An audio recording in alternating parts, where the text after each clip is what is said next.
नमस्कार दोस्तों, आज के इस वीडियो में हम उन कारणों के बारे में बात करने वाले हैं जो नर्व एक्टिविटी को प्रभावित करते हैं। दोस्तों, कई सारे व्यक्ति आपने ऐसे देखे होंगे जिनकी नसों में बहुत ही ज्यादा कमजोरी होती है या फिर उनकी नसें बहुत ही ज्यादा वीक होती है।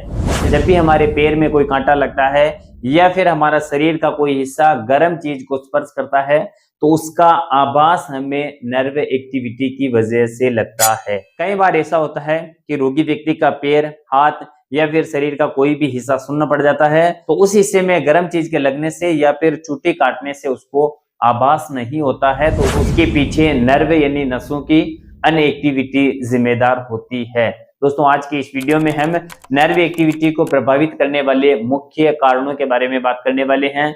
मेरा नाम डॉक्टर कैलाश धाकड़ और मैं आजकल श्री आदियोगी चिकित्सालय मंगलवाड़ में अपनी सेवाएं दे रहा हूं। तो बिना किसी देरी के इस वीडियो की शुरुआत करते हैं और बात करते हैं उन फैक्टर्स की जो नर्व एक्टिविटी को प्रभावित करते हैं। दोस्तों, पहला नर्व एक्टिविटी को प्रभावित करने वाला फैक्टर है विटामिन की कमी। यदि आपके शरीर में विटामिन B12, B6, B1 या फिर अन्य किसी मल्टीविटामिन की कमी है तो उसकी वजह से भी आपकी नसों में कमजोरी आ जाती है। दूसरा फैक्टर होता है यदि आपके स्पाइनल कोड यानी रीढ़ की हड्डी में कोई नसें दबी हुई है तो उसकी वजह से भी आपके शरीर में नर्व वीकनेस आती है। यदि आपके गर्दन में यानी सर्वाइकल रीजन में कोई नर्व दबी हुई है तो उसकी वजह से आपके हाथों में सुन्नपन आ सकता है या फिर शरीर के आधे हिस्से में नंबनेस आ सकती है। ठीक वैसे ही यदि आपके लंबर रीजन में कोई नस दबी हुई है, स्लिप डिस्क है, सियाटिका है, तो उसकी वजह से आपके एक साइड के पैर में नमनेस आ सकता है व आपके एक पैर में दर्द के साथ साथ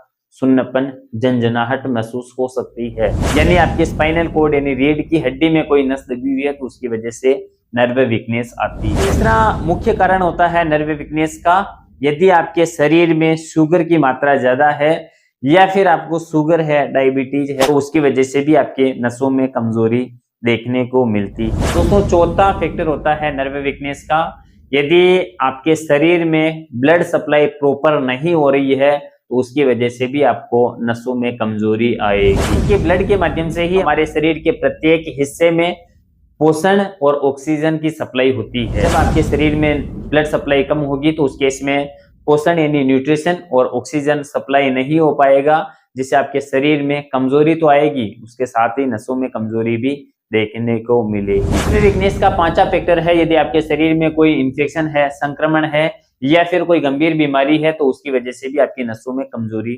आएगी। नर्व वीकनेस का छठा कारण होता है यदि आपकी मसल्स में कमजोरी है। जब आप किसी प्रकार की एक्टिविटी नहीं करते हो, योग नहीं करते हो, एक्सरसाइज नहीं करते हो तो उस केस में आपकी नसें कमजोर पड़ जाती है।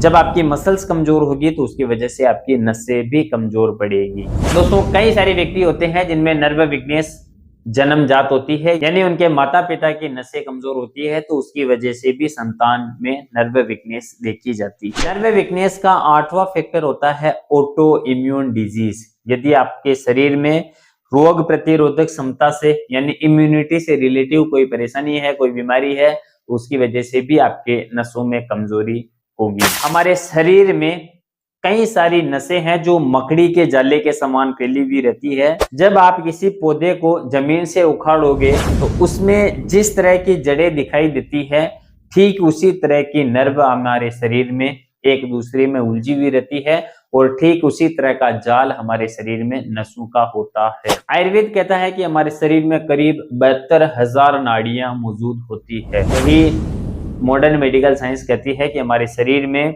43 जोड़ी नर्व की होती है, उनमें 12 क्रेनियल नर्व होती है व 30 जोड़ी स्पाइनल कॉर्ड की होती है। इनमें से जो मैंने 8 कारण बताए हैं उनमें से 1, 2 या फिर अधिक कारण होते हैं जिनकी वजह से आपकी बॉडी में नर्व वीकनेस होती है। आज के वीडियो में बस इतना ही, मिलते हैं नेक्स्ट वीडियो में। यदि आपको हमारे द्वारा बताई गई जानकारी अच्छी लगी तो इसे वीडियो को लाइक कर देना और चैनल को सब्सक्राइब कर देना। आपको नर्व से रिलेटिव किसी भी प्रकार की तकलीफ है तो आप हमारे क्लिनिक विजिट कर सकते हैं व डिस्प्ले पे जो नंबर चल रहे हैं उन पे संपर्क कर सकते हैं। धन्यवाद।